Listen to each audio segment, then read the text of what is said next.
OK，今集翻嚟咧，同大家 update 少少關於呢個 Google Home 呢邊嘅 update 啦。因為其實就前幾集咧，我哋 update 咗呢個即係Apple 嗰邊嘅一啲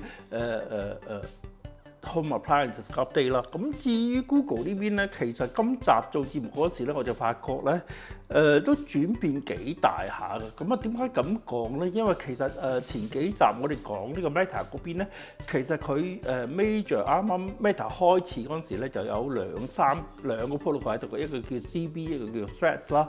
點不知我今集做節目嗰時咧，我發覺咧就轉變得好大嘅。咁啊，至於轉變係乜嘢咧？就係 Google 原來都已經入咗 Threads 啦。咁即係話咧 CB 呢個 protocol 咧，或者呢個 Service Profile 咧，係正式地係退休㗎啦。咁至於呢個 Amazon 嗰邊嘅 support 會係點咧？另外仲有就關於 Samsung 嗰邊嘅 support 會點咧？就日後再同大家講呢樣嘢。講完再去工作室試 TikTok。咁啊，今日 TikTok 咧，我哋講講 Google 呢邊嘅一啲 Home Appliances、Home Control on Meta 嗰邊 support 咯。咁今集咧就揾翻嚟呢個叫 Google TV Streamer。點解會揾翻佢出嚟咧？就原來就係應該係舊年嗰時咧，就 Google 宣布咗出呢件嘢啦。咁但係我就冇辦法，第一次香港就冇辦法第一時間入手啦。第二次就係原來佢係即係呢個係 support Meta 嘅，咁之餘咧就係 support 埋 Threads 嘅。咁呢個轉變其實就原來係喺2019年，即係由 Google 嘅另外一個 HomePod 嗰陣時咧，已經 support 咗呢件事。咁而當時係冇好重大去講呢件事啦。咁而今集咧就 all in one 講翻俾大家聽嘅。咁啊，至於嗰個資料來源嚟咧，就主要係嚟自咩咧？主要係嚟自呢個Google TV Streamer 啦。咁啊，另外仲有咩咧？其實 Google Home 嗰邊咧就收購咗佢以前收購咗一間公司叫 Nest 啊。咁啊 Nest 其實最出名係咩嘢咧？就係做呢個Energy Control 嗰邊嘅嘢，一個好 iPod style 嘅一個 control panel 嚟嘅。咁而當時其實係好即係 Nest 咧係做得非常之出名，以似 Apple 見稱，以 Mac 見稱嘅。咁而簡潔啦。咁但係及後係因為俾呢個Google 收購咗之後咧，而變咗做Google 下面一個 product code 叫做 Nest 嘅。咁啊，至於今集嘅呢個 protocol 啦，咁啊 protocol 入邊咧，我哋揾嚟幾樣嘢啦。咁第一件事就係我都係用開之前用緊一個3嘅5G 嘅 router 啦。咁當然佢有 LAN 同 WiFi connection 啦。咁 WiFi connection 喺呢一 part 嚟講，其實就主要係做一啲叫做 data communication 或者 Meta 中間嘅嘢咯。咁至於呢個Google TV Streamer 咧就啱啱攞翻嚟嘅。至於其實呢個可圈可點嘅就係佢叫做呢個 Nest Mini 或者係我哋叫做 HomePod Mini 嘅。咁啊早期嘅另外一版本咧，其實佢之前出咗個好版本係一模一樣嘅。咁但係及後就係頭先講過啦，佢 support 咗 Nest， 即係收購咗 Nest 公司翻嚟之後咧，佢將呢個盒咧轉咗做 Nest 嘅 Mini 㗎。咁而喺嗰個時間點咧，就正加入咗 Threads 嘅 network 入去啦。咁而佢做埋機會呢個動作啦。咁啊，至於我哋嘅 control panel 就嚟自呢個 Pixel 嘅3啦。咁 Pixel 3就係我手頭上我諗之前都同大家做過好多次 demo 嘅 Pixel 3啦。咁佢用 WiFi networking 上面咧就會行一個叫做 Google Home 嘅一個Google Home 嘅 application 啦。而呢個 application 不斷咁 update 緊嘅 update to 今時今日咧，其實已經係 support 埋 Meta 喺上面啦。咁所以即係使到呢樣嘢就更加容易去做一個 demonstration 啦。至於呢個 plug 嗰邊咧，其實我就揀咗一隻大陸出嘅啦，即係 Omnius 啦。咁啊，之前其實喺Mac 嗰邊有介紹過嘅。咁呢件嘢咧，其實如果佢係如果 Google 呢邊都 support 埋 Threads 嘅話咧，其實就可以攞過嚟呢邊一齊用個。咁啊，至於 device 方面啦，頭先我都講過啦，呢個 Google Nest Mini 咧就係第二代嚟嘅。咁啊，至於第一代咧就係我用緊嘅 Home Mini 啦。咁而呢個Google 嘅 TV Streamer 咧就係佢哋第一版係有有埋呢個Threads 喺入邊啦，有埋 networking 喺入邊啦，有埋 WiFi 喺入邊嘅。咁呢個其實係對 Google 嚟講係一個最新，即係點講啊？佢咁多期嘅 TV streamer 咧，只係有 WiFi 嘅啫，冇 networking 即係冇 LAN 個 connection 嘅。而今次就特登做翻 LAN connection 咧，其實即係顯示到就係話其實呢個其實Google 呢個 TV streamer 咧係接近地同 Apple TV 嗰個達成一個共識咯。咁而呢個盒上面咧係support 3樣嘢嘅，包括咗 LAN 啦，包括咗呢個 WiFi 啦，亦包括埋 Threads 嘅。入邊都會有 in the same time 咧都會有埋 Meta 喺入邊嘅，咁就係呢個原因啦。咁啊，至於呢個 device 嚟講，其實就係舊年出㗎啦，而價錢嚟講咧就係99蚊美金嘅。咁而佢今時今日跌到價錢咧，大概70幾蚊喺 Amazon 已經買到㗎啦。咁而 Amazon 包埋郵咧，咁我諗都係值得入手嘅一件事啦。咁至於你見到其實佢嗰個呢個盒上面咧，頭先講過啦，呢個盒上面有 networking 啊，包括咗呢個 WiFi 啦，有 LAN 啦，同埋有 Threads 喺入邊啦。In the same time 佢係包埋呢個 Meta 喺上面嘅。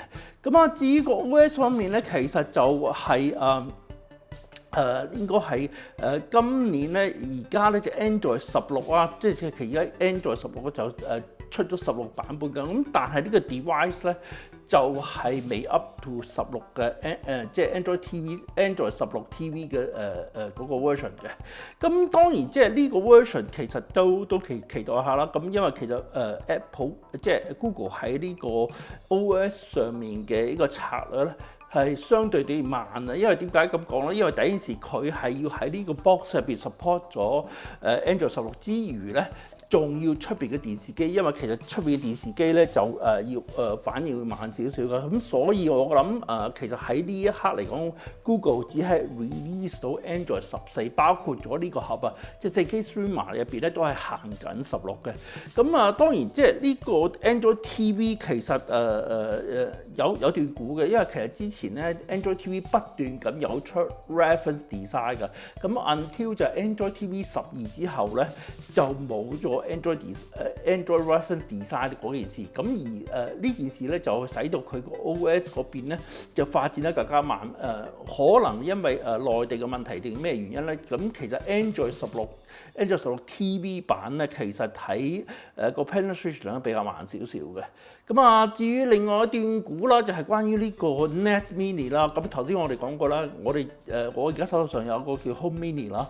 咁至於呢個新嘅 Mini 咧，就係原則上睇佢咧係2019年出嘅，而喺2019年嗰時咧，佢哋已經講咗係行 Meta 噶啦。行 Meta 之餘咧，就行埋 Threads 喺度嘅。咁呢嚿嘢咧就係應運而生喺呢件事入邊啦。咁當然即係其實呢個 Nest 同埋呢個即係 Home 同埋呢個 Nest 咧 Mini 咧，佢最大分別係咩咧？最大分別就係佢係冇行到呢個 Threads 嘅。咁而家個價錢咧，似乎呢個Nest Mini 咧喺日本買最平嘅，大概係6000 yen 度喎。咁而我記得我上一手嗰個Home Mini 咧，大概係2000 yen 度喺 Big Camera 度已經買得到㗎咯。咁當然即係第一件事要比較呢兩嚿嘢啦，就係 Google Home Mini 同埋呢個 Nest Mini 咧，最大分別就係有冇 Nest 嘅 support 啦。咁唔係有 Threads 嘅 support 啦。咁第二次係咩咧？當然係呢個 Meta 嘅 support 啦。咁至於 Meta 嘅 support 似乎係喺呢個 application layer 上面嘅。咁而當如果佢係有 Threads support 而係可以做到一個叫 gateway 嘅動作咧，自然喺 software 上面咧加 Meta 上就非常簡單嘅。咁變咗我而家手頭上嗰個Home Mini 咧係冇 Threads 啦，冇 Meta 嘅。咁而 support 到 Meta 嘅咧，只係喺我三尾手機上面嘅一個點講？三尾手機上嘅 application 就係 Google Home 嘅。OK， 咁有一段時間冇買嘢啦，冇買嘢嗰時咧就細估唔到咧買開嘢咧就今次咧就要買翻啲 Google 嘢啦。點解要買 Google 嘢咧？當然好簡單明嚟嘅就係 Google 喺呢個 moment 咧就有啲嘢出咗，同埋我真係要 update 翻我自己嘅，即係發覺冇 update Google 一段時間咧，就發覺真係有問題啦。咁OK，今次我哋嚟到呢度咧就 update 翻Google 嘅其中一個 product 啦，就係呢個 Google TV 啊。咁啊 Google TV 其實出咗呢個 form factor 咧，就係一件事嚟嘅對我嚟講。咁當然即係今次開咗箱先啦。咁開咗箱先講啦。咁啊原來開箱之後咧，就發覺咧就真係有啲發現嘅。咁啊要做啲點講啊？要做一啲 case 出嚟嘅。咁點解咁講咧？咁當然就係同今次我哋除咗 Google TV 之外，另外仲有咩咧？就係除咗仲有就係 Apple 嗰邊都 update 咗啊！即係 Apple 嗰邊咧，據聞咧 Apple TV 咧都會 update 嘅。咁所以咧，我哋就要即係話 Google 而家啲包裝咧就學埋 Apple 嗰樣嘢。咁啊 anyway 開咗 hardware 先 ，software 嗰邊我哋慢慢傾，大把嘢講。咁啊 OK，咁啊呢次咧個包裝咧都簡約咗好多啦。咁當然即係有陣時有磨砂紙啦，拉開佢之後咧就變咗咁樣樣嘅。咁揭蓋啦，揭蓋就係咩咧？就係今次嘅呢個啦，呢個盒啦。咁呢個盒入邊咧，其實最重要就係我要係可以 support 到 home 嘅 communication 嘅。咁你見到咧所有嘢咧都好似唔似 Google 嘢嚟嘅。咁因為以前 Google 唔係咁樣樣嘅，咁而家越嚟越似 Apple 啦。咁當然第一件事佢會有一個呢個實體啦。咁另外仲有就係最重要就係有 LAN 頭啦。因為其實咁耐咧 Google 咧都冇出過有 LAN 頭嘅嘢嘅。咁就咁呢個有 LAN 頭啦。咁另外仲有就係今次俾埋嚿電你啦。咁呢嚿電係咪鹼性電咧？應該係嘅。咁另外仲有咩咧？呢啲都似翻晒 Apple 啦。咁有呢啲咁啊 sticker， 有冇 sticker 咧？應該冇嘅。咁就一個說明書啦。另外仲有就係呢個火牛啦 ，Power Brick 啦。咁因為我係美國嗰邊買嘅，咁所以咧就係美洲個 brick 嚟嘅。咁呢個美洲 brick 啦。咁另外仲有就係 cable 啦 ，cable 就 USB-C 啦。咁就係啦，大致上係咁樣先。咁我哋睇咗 hardware 之後咧，其實呢啀嘢咧。最重要就係佢嘅 software 同埋究竟我都想知道究竟 Google TV 呢一刻嗰個UI 嗰邊咧會唔會有大改動嘅？咁就呢一 part 就暫時係咁先啦。OK，咁大家睇睇嗰個盒後邊啦，咁大字寫住噶啦。第一件事佢 software 係 support Meta 嘅，即係話喺 Android TV 上面咧就 on top 咧就加咗個 Meta 上去啦，呢個 services 啦。但係呢個 services 大家睇唔到嘅。第二件事係咩咧？就加咗 Threads 嘅 communication protocol 喺度啦。第三件事咧加咗個 Threads 嘅 gateway 嘅。咁因為佢有齊 LAN 同埋有齊呢個 WiFi communication 嘅話咧，佢就可以做一個機位啊，喺嗰個 home appliances 入面做一個機位㗎。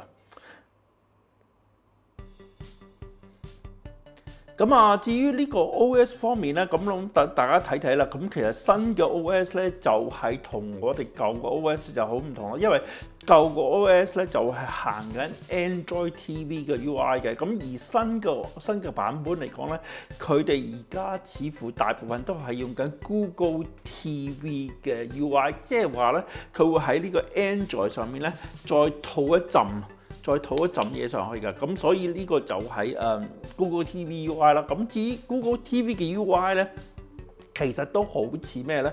都好似我哋手機上面咧，因為其實我哋手機上面咧，即係如果你有呢個 Android 嘅 device 上面咧，就會多咗個叫 Google TV 嘅device 嘅。咁個 UI 同呢個係非常之類似嘅。咁其實入邊你見得到就係其實佢多咗 Google TV 嘅 UI 上面咧，其實就多咗好多點講？多咗好多 desktop 嘅一個形式嘅solution 啦。咁所以我就try to download 啲 application， 我熟悉嘅 application。Results for VLC。嚇。咁VLC 咁呢個 VLC 咧其實係一個叫做我用開個 multimedia player， 即係話我想 play 一啲 local 檔案啦。咁因為佢其實今次入邊咧就包括咗呢個點啊，包括咗有 local storage 嘅，好似164定128嘅，類似咁上下啲 friend 嚟嘅。咁另外仲有就係你見到其實呢度咧呢度個 UI 其實已經係好似我哋嘅手機上面嘅 Apps 喺度啦。咁至於咩咧？仲有咩特別咧？就係頭先你見到啦，佢有 VoiceOver 嘅。咁至於係咪可以喺電視上面有 VoiceOver 咧？因為其實我而家用緊嘅就唔係大電視嚟嘅，咁用緊一啲好簡單嘅14寸 mon 嗰類咁嘅嘢嘅。咁至於究竟真係喺電視上面嘅 control， 因為其實呢個盒原則上唔需要自己 remote control 嘅，因為佢有一個叫做HDMI ECE 咁上下嘢啦。咁就話咧，其實你可以用電視機 control 呢個盒，或者用呢個盒去 control 個電視機嘅。咁其實即係嗰個 remote control 咧，其實就用途唔大嘅。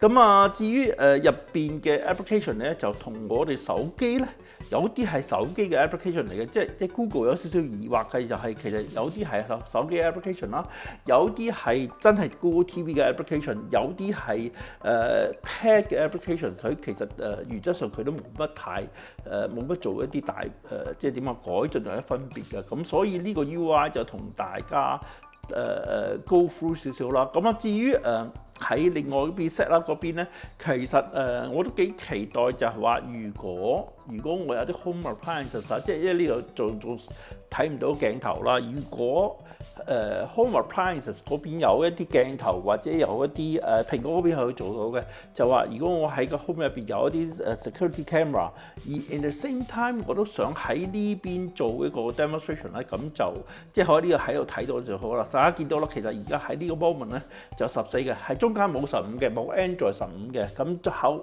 當然最 latest 嘅就 Android 16啦。咁當然我哋希望就係佢出到 Android 16個最好啦。咁至於仲有咩其他特別咧？其實因為我行緊1K 嘅，就行唔到4K，咁所以 demonstrate 都唔俾大家睇。